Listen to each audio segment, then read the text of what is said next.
Here's what I think is much closer to it. The sciences do not emerge over and against religion, but in fact have a deeply religious presupposition. Peter Hodgson is an English scientist and theologian. He said 2 conditions were required for the emergence of the sciences. And they're both theological. The first one is a deep conviction that the world is not God. If the world is God, and lots of people think so, I mean, from ancient animism to the present day, like Star Wars stuff, may the Force be with you. What's the Force but the zoom of energy that runs through all things? The world is divine. Watch the movie Avatar, by the way, if you have any doubts about how prevalent this view is. A kind of natural pantheism, right? Well, see, if you believe that, you're not going to become a scientist. Why? Well, you have to worship nature. You can't experiment on it. You can't analyze it. You can't break it down. You've got to worship it. So the first step is to de-divinize nature. Second step, I've already hinted at this with Ratzinger, the second presupposition is you've got to believe that nature is intelligible, that it's marked by form. It can be known by a seeking mind. Those are both theological presuppositions because they're grounded in creation.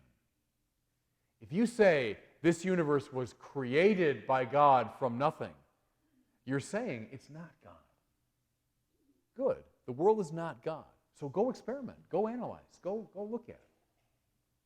You're also saying if it's created by God, that it's marked in every detail by mind. It's not dumbly there, it's intelligently there. Hodgson's conclusion is it's only in the West that the sciences emerged, not as an accident, but precisely because they came up out of this Christian matrix, out of this Christian thought world that made them possible. Here's something else now. I mentioned Galileo. Now, the Galileo story, as you know, is a complicated one. It's never simply a story of good guy Galileo, bad guy church. But I can't go into all the details. But I want to remind people that even if you give it the worst possible spin, Galileo is one paragraph in one chapter of a very long book. Galileo is not the whole story of religion and science. In point of fact, many of the religious leaders at the time of the emergence of the sciences were deeply religious. They were deeply interested, rather, in the sciences. And many of the scientists in the early days were deeply religious. I'll give you a few examples. Pascal, Descartes, Newton, Copernicus, Tycho Brahe were all profoundly religious people. They didn't construe their work as some terrible struggle against religion. Come up a little further in history, you've got Gregor Mendel, right, the founder of modern genetics, who plays a very important role in the development of evolutionary theory. Mendel, of course, is a friar. Come up into even more contemporary history, who's the formulator of the Big Bang theory that almost all cosmologists accept? A man named Georges Lemaitre. Father Georges Lemaitre. Did you know that? I put it up on one of my YouTube forums, and I found a picture of Lemaitre with his big Roman collar on, standing at a blackboard with all these equations. Another picture of Lemaitre with Einstein. I wonder how many people know that the formulator of the Big Bang theory was a Catholic priest. In other words, the view that we stand somehow in some dreadful opposition to science is just a lie. And we should have to come forward continually and I think make arguments against that. I'm doing this 10-part documentary about Catholicism. I've gone all over the world to film. And the very last place we went to film was in Tucson, Arizona. You know why? Because just outside of Tucson, at the top of a very high mountain, is the Vatican Observatory. And there is one of the best telescopes in the world, where people come from all over the planet to look up into the stars. Well, it's run by Jesuits. It's sponsored by the Vatican. You know, that we're the enemy of science. That's a lie, and we have to keep fighting it. Okay, that's number 3. It's got 2 more to go if you're keeping score here. We got 2 more to go. The fourth heresy has to do with the church and corruption. Again, almost every day on these forums, I hear people say, the Catholic Church has been, for many centuries, and still is, deeply corrupt. Therefore, how could it possibly be the bearer of God's holy word? My conversation partners on YouTube are very well acquainted with the abuses of the church over the centuries and are very willing to bring them forward to my attention. Just some favorites include cruelty to Jews over the centuries, the sanctioning, at least indirectly, of slavery, the gross mistreatment of women, even to the point of engaging in witch hunts centuries ago, the persecution of scientists, I hear that all the time, Galileos, etc. Pius IX's opposition to modernity in the 19th century, the Inquisition and Crusades, old favorites here, and then to bring things up to date, the sexual abuse of children by clergy. My interlocutors know that whole long and very sad history very well, and they bring it forward as a way of simply discrediting Catholicism. Many of my conversation partners, and I've gotten used to it, though it's still shocking, think that the Roman Catholic Church is the focus of evil in the modern world. I'm not kidding. And now, mind you, this is on the far side of Stalin, Hitler, Mao, Pol Pot, etc. I say all the time, do you realize what you're saying? You think the Catholic Church is the focus of evil in the modern world? And you've witnessed the 20th century? Trust me, those people were not religious. That was not in the name of religion that the outrages of the last century took place. Nevertheless, people will say religion is the problem. Now, a couple comments.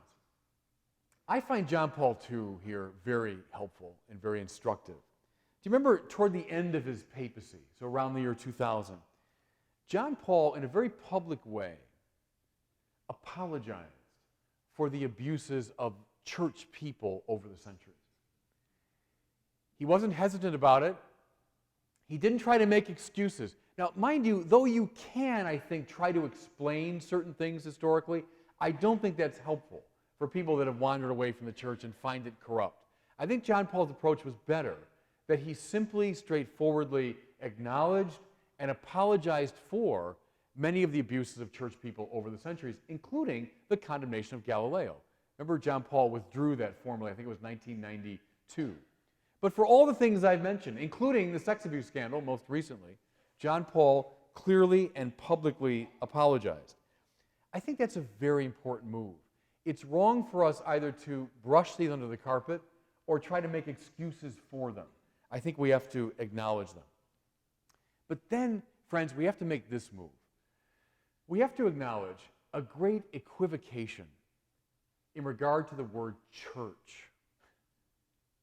What I mean is, the church is corrupt. The church is the focus of evil. What do you mean by church when you say that?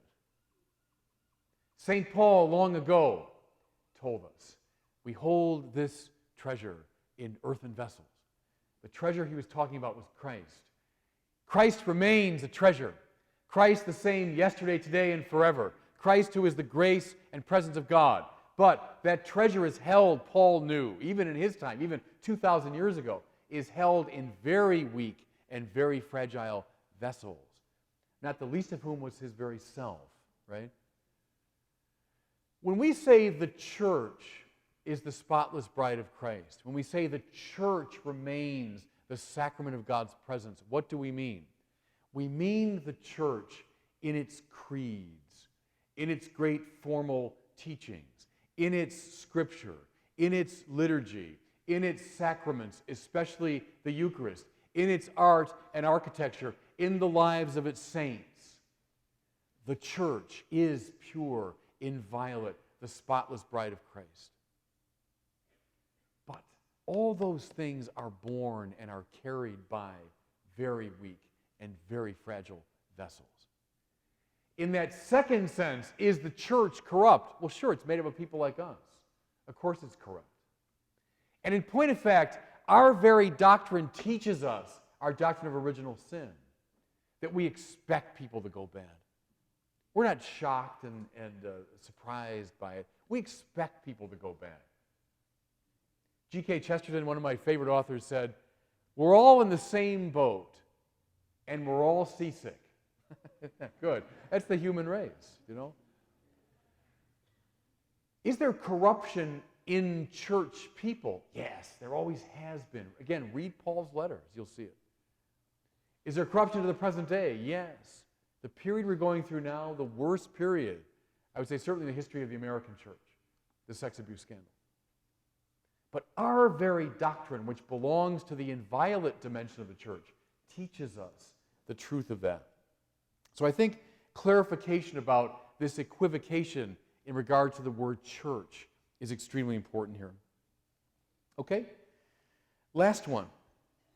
The fifth YouTube heresy has to do with religion and violence. For many people that I talk to, this is a major, perhaps the major stumbling block.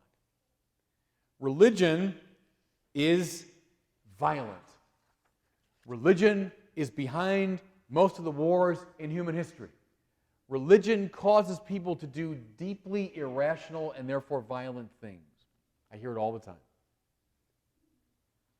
I found furthermore that the enemies of the faith, or those who have fallen away from the faith, are very well acquainted with the history of religious violence, people doing terrible things in the name of religion, and with those biblical texts in which God seems to command wicked and violent things. These people know these parts of the Bible very well. They rehearse them for me all the time. The best example probably is the book of Joshua. Read through it sometime, cover to cover, the book of Joshua. There seems to be a blitzkrieging genocide going on as the Israelites come into the Promised Land. And it seems to be under the command of God, right? Put a ban on these people. That means kill every man, woman, child, and animal. Destroy these cities.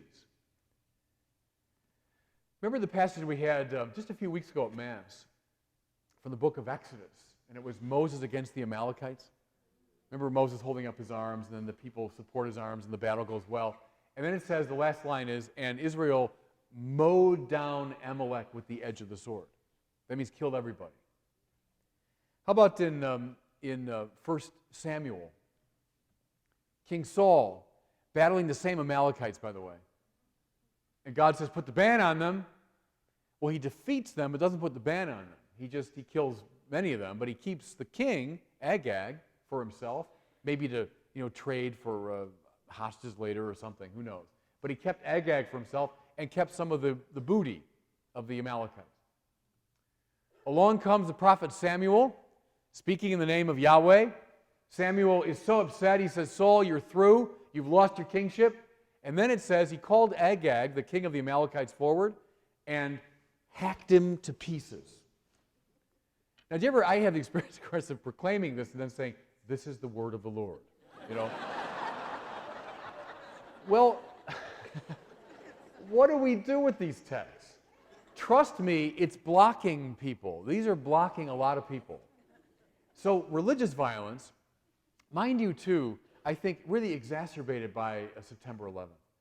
What did people see on September 11th? But at least ostensibly religious people, in the name of God, perpetrating this terrible act of violence. What that did was, it stirred up this very old argument that goes back to the Enlightenment. The argument is, religion's irrational. Therefore, when religious people disagree, they can't really argue with each other. There's no rational foundation. All they can do is fight. And so religions just naturally become violent. It's an old argument. It goes back to the 18th century. But it was revived after September 11th. That's why I'm convinced it's no accident that Hitchens, Dawkins, Dennett, Bill Maher, all this aggressive new atheism emerged after September 11th. I think it stirred up that old perspective.